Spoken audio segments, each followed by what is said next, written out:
Hi, kids. So, what do you want to be when you grow up? Remember that question? I never had an answer for that question. You ask a kid that question, they'll answer. They'll tell you they're going to be a cop or a firefighter or a race car driver or some other such nonsense. But I never knew what to say. And the only thing that even came to mind was that I wanted to be a panel guest on Johnny Carson. But I didn't know what that was called, so when the adults cornered me with that question, I would just tell them, I don't know. Do I have to be something? I'm nothing now and I'm happy. Why do I have to be something? And, the grown-ups were never really satisfied with that response, so they would just kind of fill in the blank for me. They'd say, oh, I think you're going to be a cowboy like your cousin Kurt's going to be. Yeah, well, it's been almost 50 years now, and Kurt's never been a cowboy. I mean, he did fine for himself. He grew up to be a really smart guy. Today he's responsible for the electrical design of many major industrial structures. You look at his LinkedIn page, and it's clear as hell what he grew up to be, an electrical engineer. You look at my LinkedIn page, it's clear as hell I never did answer that question. I mean, I really respect people like my cousin who rise to the challenge of becoming what it is they choose to become. But I'd like a little credit, too, for rising to the challenge of the pursuit of my goal of being nothing.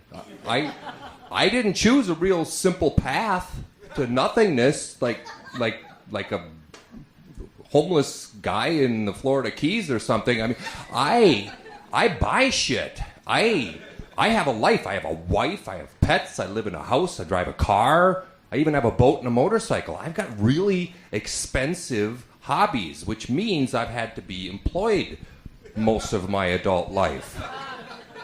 And I'll tell you, it is a real trick to hold a job for any length of time without advancing your career into something. It requires that you perform just well enough to not get fired, but not so well as to be viewed as somebody with untapped potential. It's a fucking tightrope act. But even though I am only in it for the money, it is critical to my strategy that I always be underpaid for my work. It's job security in that. Well, I was doing about as well as you could hope with my career until about 12 years ago. That's when I accidentally oversold myself as a person with real skills to a real organization that does quality stuff and actually improves the world. And they hired me, and they treated me with dignity and respect and paid me more than I deserved. I knew from the very beginning that this was not going to end well. But it took them 11 years to give me the boot.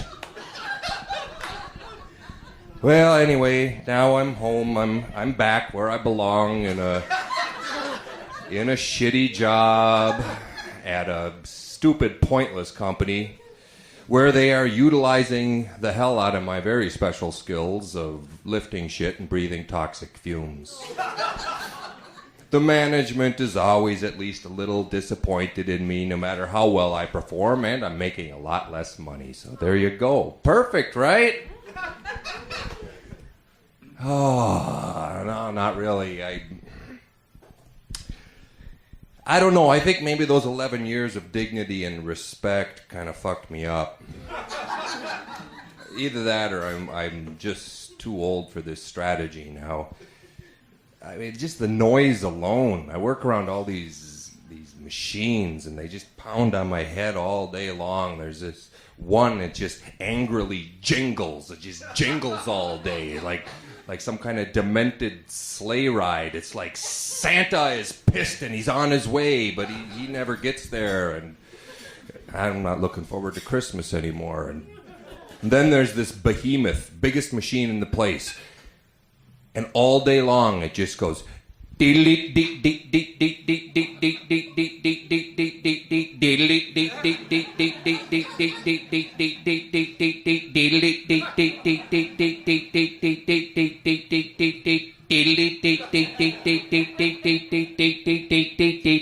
and it never goes down.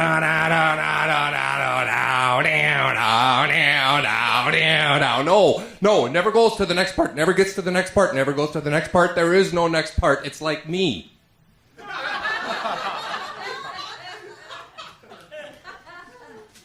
And I'm not even going to try to explain the noise that the Axl Rose machine makes.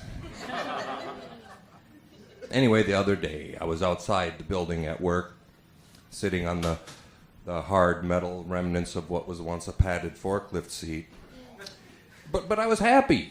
I was outside. I was getting a respite from the noise and getting some air, and I looked up into the clear, sunny, blue sky as a helicopter flew over. And I thought to myself, there's a person flying that helicopter. That's the job that they chose for themselves. They had to study hard and learn all kinds of complicated mathematics, calculus, physics, and shit.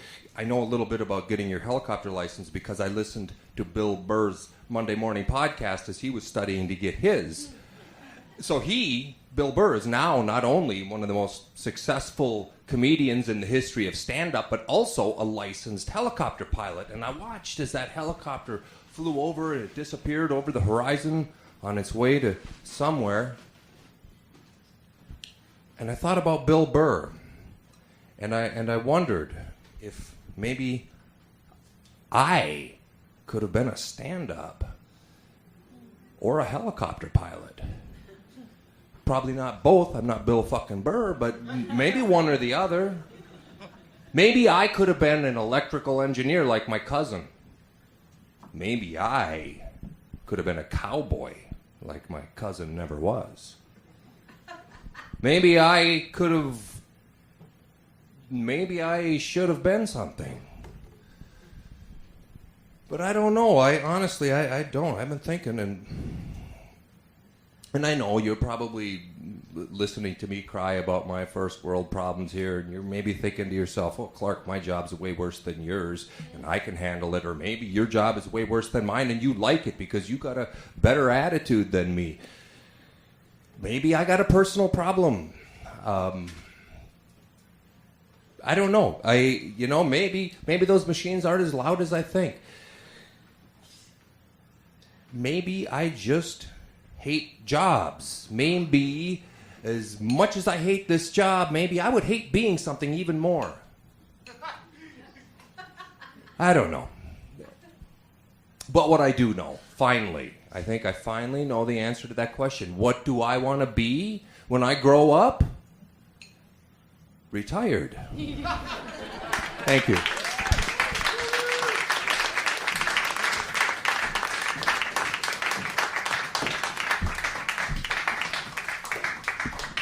Thank you, Clark. Thank you.